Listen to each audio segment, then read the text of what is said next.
అందరికీ నమస్తే. ఇయాల నేను చింతపండు పులిహోర చేసిన.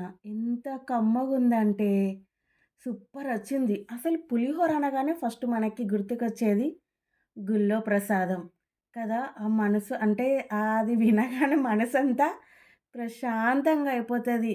ఒక్క ముద్దడు ఇట్లా తీసుకొని దాంట్లో ఒక 2 ఎండుమిరపకాయలు పెట్టుకొని తింటే ఉంటది. ఎంత కమ్మగుంటదో గదా!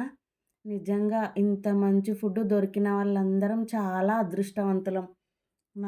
నా సెల్ఫ్ ఫీలింగ్ నాకైతే అట్లా అనిపిస్తది. ఎంత మంచిగుందో! సూపరొచ్చింది.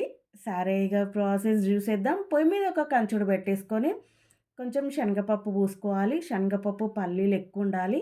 అప్పుడే మంచిగుంటదిగ. శనగపప్పు, పల్లీలు పూసినాక మనకి కారంకి తగ్గట్టు ఎండుమిరపకాయలేసుకోవాలి. ఎండుమిరపకాయలేసాక పచ్చిమిరపకాయలేయాలి. పచ్చిమిరపకాయలేస్తే గూడా మంచిగుంటది. ఇష్టం లేనోళ్ళు స్కిప్ జేయొచ్చు. అట్టే ఎండుమిరపకాయలతోటే గూడా జెయ్యొచ్చు. ఇగి వేసాక గిన్నెన్ని మిరియాలేయాలి. మిరియాలు సూపరుంటది టేస్ట్. మిరియాలేస్తే ఆ మిరియాలేసినాక జి ఆవాలు పోసుకోవాలి. ఆవాలు ముందేస్తే ఏంటంటే మాడిపోతాయి. అందుకనే తర్వాతెయ్యాలి. ఆవాలేసాక జీలకర్రెయ్యాలి.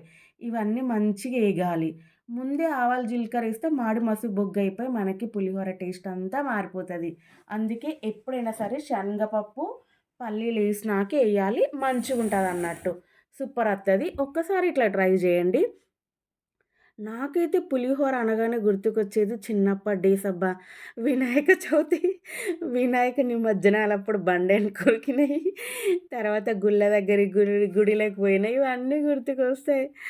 సరే ఇగ అవన్నీ గోలినాక కొంచెం కల్యమాకేయాలి. కల్యమాకు ఏస్తేనే మెయిన్ టేస్ట్ మంచిగుంటది. కల్యమాకేస్తే ప్రతీదీ ఏ ప్రతీదీ ఒక్కొక్క దానికి ఒక్కొక్కటి ఉంటదబ్బా! ఎంత కమ్మగుంటదో. ఇగ మెయిన్‌ది ఇంగువ. అస్సలైన టేస్టొస్తది ఇగ ఇంగువతో. ఇంగువెయ్యగానే ఇగ. ఇంగువేసినాక గింతంత కొంచెం పసుపేసుకోవాలి. పసుపేసినాక మన టేస్ట్‌కి తగ్గట్టు ఉప్పేయాలి. ఉప్పు ఇవన్నీ ఏసినాక మంచిగ గోలియాలి. ఎంత మంచిగా అంటే ఇగ నూనెలో మంచిగా గోలాలవి. లేకపోతే అంత ఏదో ఎండినట్టు ఉంటాయి గాబట్టి మంచిగ గోలాలి. మంచిగ గోలితే సూపరుంటది టేస్ట్. దీనికి మెయిన్ చింతపండయితే ముందే నానబెట్టుకోవాలి. ఒక గంట, 2 గంటలు. అట్లయితే మంచి గుజ్జొత్తది. లేకపోతే ఏందంటే అంత నీళ్ళు నీళ్ళు జేయొద్దు దీన్ని. ఇది ఎంత చిక్కగుంటే అంత కమ్మగుంటదన్నట్టు. ఏందో నీళ్ళు నీళ్ళు చారులాగా అస్సలు జేసుకోవద్దు. మెయిన్ అది మనకి పులిహోర పులుసుకి జేసేటప్పుడు.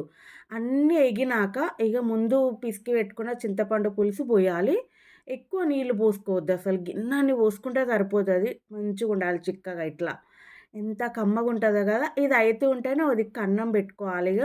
ఎంత పుల్లలు పుల్లలుంటే మంచిగుంటది. ఎప్పుడన్నా ఎమర్జెన్సీలో గావాలన్నా గూడా అంటే ఇది ముందే జేసి పెట్టుకుంటే మంచిగుంటది. ఎప్పుడన్నా మనకు చేత గానప్పుడైనా పిల్లలకి టిఫిన్‌లకి గలపాలన్నా గూడా, అది లంచ్ బాక్స్‌కి పెట్టాలన్నా గూడా జప్పన కలిపేయొచ్చు. ముందు జేసి పెట్టుకుంటే. ఈజీగా మనం ఇట్లా యేసుకుంటే నీళ్ళు గిల్లు తగలకుండా ఉంటే నెల, 2 నెలలు మంచిగుంటది ఫ్రిడ్జ్‌లో పెట్టుకుంటే. బయటైతే పాడైతది గదా! ఫ్రిడ్జ్‌లో పెట్టుకోవాలి. అందుకే కొంచెం పుల్లగా చేసుకుంటే మంచిగుంటది. ఎటన్నా తీర్థాలకు పోయేటప్పుడు గూడా ముందే జేసుకోవచ్చు. ఎంత కమ్మగుంటది గదా! అసలు తీర్థం అంటే ఫస్ట్ గుర్తుకొచ్చేది మనకి పులిహోర పులుసే. మేమైతే చిన్నప్పుడు ఏ తీర్థం పోయినా సరే మా అమ్మ ఇంత క్యానెడు కలిపేది. అప్పుడు క్యాన్‌లు చిన్న చిన్న క్యాన్‌లు గంజులలో పట్టుకుపోయేటోళ్ళం. ఇప్పుడేంటో చాలా పాష్‌గా వచ్చేసాయి.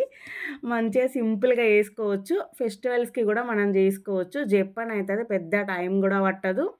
కమ్మగుంటది. అందరూ కలిసి తినొచ్చు. ఎట్లొచ్చిందో లైక్ జేసి కామెంట్ జేయండి. ఉంటాం మళ్ళా.